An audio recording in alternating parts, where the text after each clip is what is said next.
여러분, 우리 고사성어 또 옛말에 지피지기면 백전백승이라, 상대방을 알고 나를 알면 전쟁을 하면 다 이긴다 하는 그런 고사성어이죠. 그래서 이것이 우리의 영적인 삶에도 적용이 되는 면이 있다. 그래서 지피지기, 나를 알고 너를 알면, 곧 이 시험이 이것이 시험이라고 하는 것을 알면, 그것을 알면 그럼 절반은 이겼다 그렇게 생각할 수 있어요. 아, 이게 시험이지. 그렇게만 느껴져도, 알아도, 분별해도 그 시험을 절반쯤은 이겼다 할 수 있습니다. 그런데 문제는 어떤 거에 있어요? 이게 시험인지 아닌지, 시험거리인지 시험거리가 아닌지, 이게 아리까리하고 분별이 안 될 때가 있어요. 근데 이게 문제가 되기가 더 쉬워요. 그래서 이 시험이 시험거리인지 아닌지 이렇게 잘 분별이 안 되는데, 그런 시험인지 아닌지 우리가 분별할 수 없는 달콤한 시험이 있다는 거예요. 달콤한 시험. 이게 시험이라고 하기에는 너무 내게 좋아. 이게 시험이라고 하기에는 내가 거부할 수가 없어. 그래서 이게 시험인지 아닌지 분별하기가 어려운 달콤한 시험이 있다 하는 이야기예요. 여러분, 마귀가 왜 광명의 천사의 옷을 입고 우리에게 올까요? 마귀가 우리에게 오는데 마귀의 모습, 우리가 생각하는 것처럼 그렇게 마귀처럼 생긴 사람이 마귀처럼 그 모습 그대로, 우리가 생각하는 그 모습 그대로 오면 미혹에 잘 넘어가질 않잖아요. 그런데 이 마귀가 어떤 모습으로 온다고요? 광명의 천사의 옷을 입고 온다는 거예요. 왜 오는 거예요? 그렇게 우리를 속이기 위해서, 분별하기가 어려워, 속이기 위해서. 그래서 상대방으로 하여금 자기 이 마귀 사단의 정체를 감추고, 그리고 광명의 천사의 옷처럼 입고 다가온다는 거예요. 왜 그렇습니까? 준비되지 않으면, 이걸 대비하는 그 분별력이 없고 준비되지 않으면 금방 속기 때문에 그래요. 그래서 천사가, 아니 마귀가 우리에게 광명의 옷을 입고 다가올 때 우리가 분별하지 않으면 속게 된다는 거예요. 시험에 빠지게 된다는 거죠. 여러분, 삼손이 오늘 이 본문 앞에 15장, 지난번에 우리 15장에 삼손이 어려움을 겪고 삼손이 어려움을 당했는데, 그 어려움은 결혼하는데 퀴즈를 냈잖아요. 이걸 맞추면 내가 뭐 상급을 주겠다, 뭘 상품을 내놨거든요.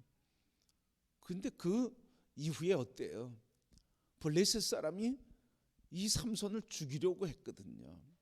그러니까 죽이려고 하니까 삼손이 그 낙타뼈, 나귀뼈를 가지고, 그것을 가지고 3,000명이나 죽였거든요.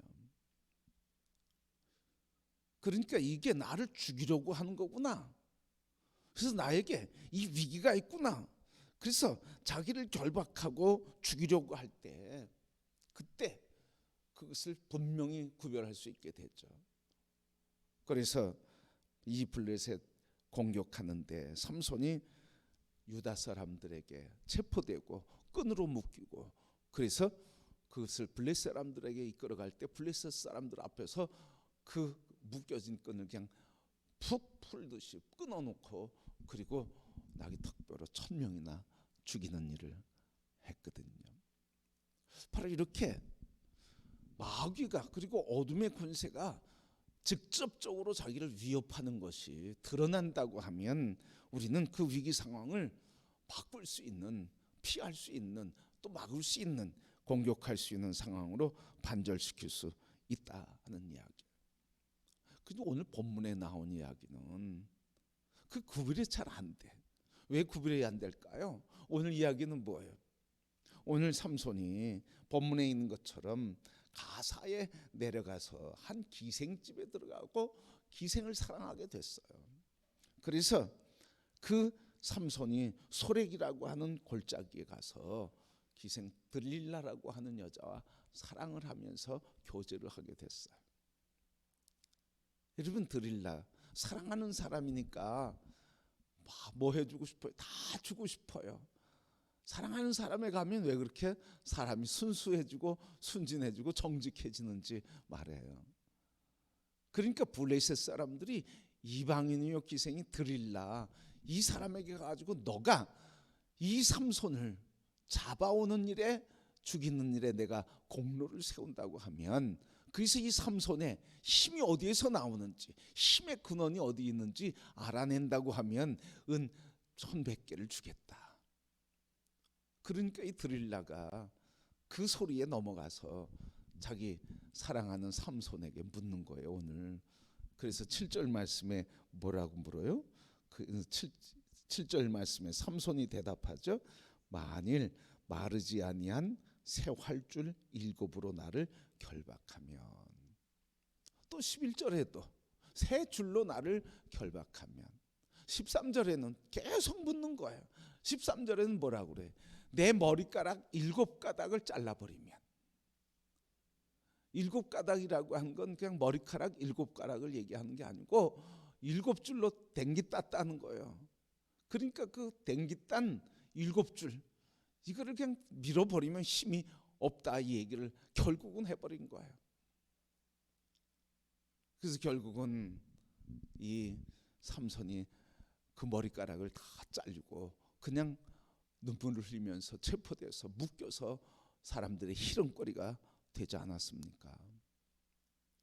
그러니까 이 여자가 악한 여자처럼 생기고 이 여자가 나를 죽일 거라고 그렇게 하는 것을 알았다고 하면 드릴라에게 시험에 들지 않았을 거예요. 그러니까 우리 신앙생활 하는데 이 이야기가 우리에게 주시는 귀한 교훈이 뭐예요? 시험이라고 느껴질 때는 피할 길이 있어. 그걸 대적할 수 있는 준비를 해. 그런데 우리에게 있는 시험의 어려움은 뭐예요? 이게 시험인지 아닌지 구별이 잘 안 된다 하는 이야기죠. 그래서 이 시험이 그냥 달콤하고 내게 유익이 된 것처럼 다가올 때 그때 시험에 들기가 쉽다 하는 이야기예요. 그래서 오늘 삼손이 처음에는 장난으로 하다가 결국은 자기의 힘의 원천을 얘기했어요. 바로 여러분 이렇게 삼손을 넘어뜨리려고 마귀는 삼손을 넘어뜨리려고 끊임없이 공격하는 거예요. 그런데 이 공격을 당한 이유가 뭐예요 여러분? 겉으로 보기에는 사랑하는 사람이었죠. 드릴라라고 하는 사랑하는 사람에게 속은 거죠. 그런데 본질은 뭐예요? 자기의 존재가 누구예요? 자기의 신분이 뭐고 자기의 사역이 뭐예요? 하나님의 부름받고 구별됐고 하나님의 사역을 하는 하나님의 사람인데, 하나님이 세운 사람인데, 하나님이 언약 속에서 세운 사람인데 하나님과의 관계나 하나님의 사람으로 보냄받은 존재로서의 삶을 무시했단 말이죠. 그러니까 이 사람 삼손이 하나님과의 관계에 그 진지한 걸 장난 대상으로 희롱의 대상으로 하는 것에 같이 참여하게 되니까 결국은 삼손 자신도 자기의 존재에 대해서, 신분에 대해서, 사역에 대해서, 하나님의 관계 속의 관계의 존재에 대해서 가치를 두지 않았다는 거예요. 뭐에 붙들려서? 사랑에 붙들려서. 사랑 자체가 나쁜 게 아니에요. 그런데 그 사랑을 함으로 뭘 잃어버려요? 하나님과의 관계를 잃어버리고 하나님 앞에서 나는 어떤 존재인지, 존재로서 그래서 어떤 삶을 살아야 할 사람인지를 잃어버리고 신분을 잃어버리는 거예요. 이게 문제죠 여러분. 이게 그래서 사랑 자체가 아니라 하나님과의 관계에서 자기 자신의 부르심의 존재를 잃어버리게 되니까, 그래서 마귀는 결국 뭐를 통해서 역사하는 거예요? 하나님의 부르심을 가볍게 여기는 것. 그래서 하나님과의 관계보다 연인과의 사랑이 더 중요하다고. 이 사랑의 굶주린 삼손의 마음을 통해서 결국은 삼손을 무너뜨리면서 하나님의 사사로서 시대를 새롭게 하고 나라를 세워갈 그 하나님의 사람을 무너뜨리는 거예요. 오늘 우리가 기도해야 될 것 중에 한 가지가 바로 이런 기도가 있어야 할 줄 믿습니다. 하나님이 오늘 이 시대에 나 시린들로 그 역할을 갖고 사도적 사명을 갖고 복음의 사명을 갖고 선교적 사명을 갖고 하나님의 말씀의 사명을 갖고 살아갈 하나님의 사람들이 우리들인데, 목사들이고 장로들이고 우리 성도들인데, 우리가 하나님과의 관계를 소홀히 하고 그리고 사람과의 관계에서 더 욕망과 욕정과 달콤한 유혹에 빠져서 하나님과의 관계를 약화시킨다는 거예요. 그걸 붙잡지 못하고 인간의 욕망과 달콤한 유혹에 붙들리니까 하나님과 함께 무너지게 되니까 결국은 하나님이 이 땅을 위해서 복음을 위해서 하나님 나라를 위해서 세운 사람인데 어떻게 된다는 거예요? 무너져 버리고 만다는 거예요. 우리가 기도해야 할 것 중에 하나가 이 기도입니다. 그냥 교회마다 부흥하게 해주세요. 그리고 목사님 목회 잘하게 해주세요. 이런 기도해야 되겠죠, 여러분. 그런데 본질적인 기도를 해야 돼요. 저를 위해서 기도할 때도 본질적인 기도를 해줘야 돼요. 뭐예요? 하나님, 우리 목사님이 사람과의 관계 다른 것에 더 본질적인 관심을 갖지 않게 하시고 예수 그리스도 안에서 하나님과의 관계, 부르심의 소명과 통해서 부르신 비전과 사명에 집중할 수 있도록, 다른 것과 타협하지 않도록 그것을 위해서 기도해 줘야 하는 거예요. 아멘입니까, 여러분? 그게 교회를 살리는 거고, 오늘 이 시대에 하나님께서 하나님의 사람들을 통해서 하나님 나라를 이루시는 그 역사에 참여하는 거예요. 목사 하나 왔다가 하면 그만이지. 여러분, 그렇게 생각하면 안 되는 거예요. 아니, 교인 하나 왔다가 하면 그만이지. 그게 아니라니까요, 여러분. 하나님께서 우리 한 사람 한 사람을 통해서 이 땅을 회복하고 주님의 나라를 이루시고 우리를 통해서 열방을 회복하고자 하시는 보냄받은 자들인데, 보냄받은 우리들이 본질적인 관계를 잃어버리고 비본질적인 인간의 미혹과 야망과 그리고 달콤한 사랑에 빠져서 본질적인 관계를 잃어버리면 하나님의 계획이 어떻게 되는 거예요? 지체되고 무너지는 거예요.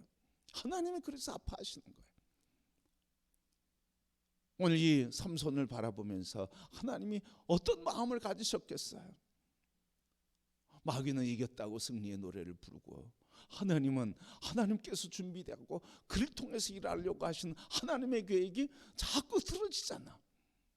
그러게 여러분, 오늘 이 시대에 교회를 위해서, 그리고 교회 목사를 위해서, 우리 성도들을 위해서 기도할 때 우리 하나님, 우리 교회가, 우리 목사님이, 우리 장로님이, 우리 성도들이 하나님의 관계, 본질적인 관계를 놓치지 않게 하시고 이거보다 더 우선되는 관계가 없게 해주시고, 그래서 이것을 내려놓고 사람과의 관계나 물질과의 관계나 명예와 성공의 관계가 더 치우쳐진다 그러면 하나님의 사역은 무너지고 교회는 무너지고 우리의 삶은 무너지게 돼 있는 거예요.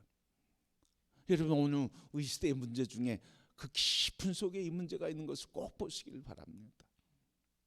나의 자신의 삶도 마찬가지, 우리 각자의 사람도 마찬가지. 하나님과의 관계, 그것을 웃음거리로, 장난거리로 하나님이 부르셔서 택하시고 그것을 이루겠다고 하시는데 그것을 거역해서 살아가는 삶, 그래서 그 달콤한 유혹과 사랑에 그거에 빠져서 하나님과의 관계를 무시하고, 그래서 결국은 무너지는 거야. 오해 없기를 바라요. 사랑이 문제가 아니라 사랑하는 것 때문에 하나님과의 관계가 멀어지면, 시험이 오는데 아브라함에게 그런 시험이 왔잖아. 아브라함에게 하나님이 뭐라고 그러셔요? 내가 사랑하는 내 독자, 내 아들을 내게 바쳐라. 그리고 나서 나중에 뭐라고 그래? 네 사랑하는 내 아들, 내 독자라도 내게 드리고 내게 주니 너는 내 친구다, 의인이다, 이렇게 인정해 주시잖아. 사랑의 문제가 아니라 하나님과의 관계의 문제. 이 땅에 살면서 우리가 연약한 부분이 있어요. 건강에 연약한 사람, 명예에 연약한 사람, 권력에 연약한 사람, 돈에 연약한 사람, 이 관계에 연약한 사람들이 있어요. 그러나 여러분, 그 연약한 것을 채우려고 애쓰는 게 문제가 아니라 그것 때문에 하나님과의 관계보다 더 앞장서게 되는 것이 문제라는 거예요. 잃어버리는 게 문제라는 거예요. 오늘 이 시대에 하나님께서 이 삼손을 통해서 우리에게 가르쳐 주시는 말씀, 이게 시험거리다, 미혹이다 분별이 되면 시험을 예방하고 피할 길을 우리가 알게 되고, 그래서 피할 수 있게 되는 은혜를 입게 되는데, 달콤해서 이게 시험인지 아닌지 모를 때가 있다는 거예요. 그 시험의 본질 속에서는 뭐가 있어요? 사랑해야 하고 존경해야 되고 관계가 끊어지지 말아야 될 삶의 우선순위인 하나님과의 관계가 무너지게 된다는 거예요. 무너지게 된다는 거예요. 그러기에 여러분, 오늘 우리의 삶을 이 말씀을 통해서 우리에게 주시는 말씀이 뭐예요? 우리가 달콤한 유혹을 분별할 수 있어야 되잖아. 달콤한 유혹을 구별할 수 있어야 되잖아. 이게 정말 하나님의 은혜인지, 이게 아니면 유혹인지 미혹인지 분별할 수 있는 지혜가 필요한 줄 믿습니다. 유혹의 특징이 뭐예요? 유혹의 특징이 뭐예요? 너무 달콤해. 너무 달콤해. 내게 너무 유익이 있는 것 같아. 너무 내게 좋은 거예요. 이것이 내 가족을 위해서, 나를 위해서, 내 미래를 위해서 너무 좋은 거예요. 너무 달콤해. 그런데 우리가 분별해야 하는 줄 믿습니다. 그래서 영적인 분별력이에요. 분별력을 잃어버리면 결국은 무너지게 되는 거예요. 오늘 우리에게 이런 시험이 올 때 하나님 앞에 구해야 될 것 너무 분명하죠. 하나님의 지혜를 구하고 분별력을 주옵소서. 여러분, 솔로몬이 왕이 돼서 하나님 앞에 구한 게 뭐예요? 역대상 말씀 보니까 뭐라고 구해요? 열왕기상 3장 말씀에 보니까 나의 하나님 여호와여, 주께서 종으로 종의 아버지 다윗을 대신하여 왕이 되게 하셨사오나 종은 작은 아이라 출입할 줄 알지 못하고 누가 주의 이 많은 백성을 재판할 수 있사오리까? 듣는 마음을 종에게 두사 주의 백성을 재판하여 선악을 분별하게 하옵소서. 저는 어린이, 분별력이 떨어지네요. 종에게 듣는 귀를 주셔서 분별할 수 있게 해주시고, 그 선악을 분별해 하나님의 백성들을 재판할 수 있게 해주옵소서. 그래서 우리가 하나님 앞에 이 미혹을 이기기 위해서, 달콤한 유혹을 이기기 위해서 늘 우리가 필요한 것이 하나님의 지혜를 구하고 분별력을 구하는 거예요. 은혜를 받고 보니까, 첫 은혜를 받고 나서 너무 분명해지더라고요. 학생 때 은혜를 받고 나서요, 뭐가 분명해져요? 이게 선한 건지 악한 건지가 분별되더라고요. 이게 하나님의 뜻에 합당한 건지 안 한 건지가, 그리고 선인지 악인지가 구별되더라고요. 그러니까 선한 건 하고 악한 건 안 하는 거예요. 근데 그런 지혜와 힘이 생기고 그냥 분별이 돼. 왜? 하나님의 영이 내 안에, 내가 하나님의 영 안에 거하니까 하나님의 영이 나를 가르쳐주고 우리를 깨닫게 해주시는 거예요. 그래서 우리가 늘 하나님 말씀을 묵상하고 그것을 붙들고 그것을 겸손히 듣고자 하는, 듣는 것은 우리에게 무슨 능력이 생긴다고요? 지혜가 생기는데 분별의 능력이 생긴다는 거예요. 거기서부터 주님을 따르는 길이 열리게 되는 줄 믿습니다. 이게 분별이 안 되면 이게 주님의 길인지 이게 주님의 길인지 분별이 안 되잖아. 그냥 하나님의 말씀을 듣고 그 지혜의 말씀을 들을 때 그 말씀이 내게 선과 악, 그리고 기뻐하시는 것, 그 기뻐하시는 것을 깨달아 알게 하고, 그래서 기뻐하시는 것을 가도록 우리에게 자꾸 우리 마음에 감동을 주시고 욕구를 주신다는 거예요. 이 길로 가야지 하도록 우리를 자꾸 촉구하신다는 거예요. 그래서 오늘 우리가 이 분별할 수 없는 아주 달콤한 유혹에 분별하기 위해서는 우리가 늘 말씀 묵상하는 거예요. 그것을 하면서 늘 말씀 앞에서 나의 삶을 돌아보고 감사를 돌아보고 부족한 걸 돌아보고 나의 연약한 것을 깨닫게 되며 하나님의 은혜를 깨닫게 될 때, 그래서 듣는 마음이 생기게 될 때, 그때 우리에게 분별력이 생겨서 선악간에 분별을 하며 주님을 따르고자 하는 거룩한 열망을 주셔서 그 길을 걸어가게 되는 줄 믿습니다. 우리 모든 성도 여러분, 우리가 눈에 보이는 시험거리라고 분별되는 일이 있으면 얼마나 좋겠어. 그것뿐만이 아니라 우리 분별되지 않는 달콤한 미혹 속에서도 오늘 하나님 주신 지혜로 인해서 그분이 선악간에 판결할 수 있도록 도와주시는 그 지혜 안에서 우리의 삶을 아름답게, 시험을 물리치며 시험이 와도 내쫓으며 승리하는 평강의 삶, 하나님의 은혜 안에 있는 선한 삶을 이루며 살아가는 우리 성도들이 될 수 있기를 주님의 이름으로 축복합니다.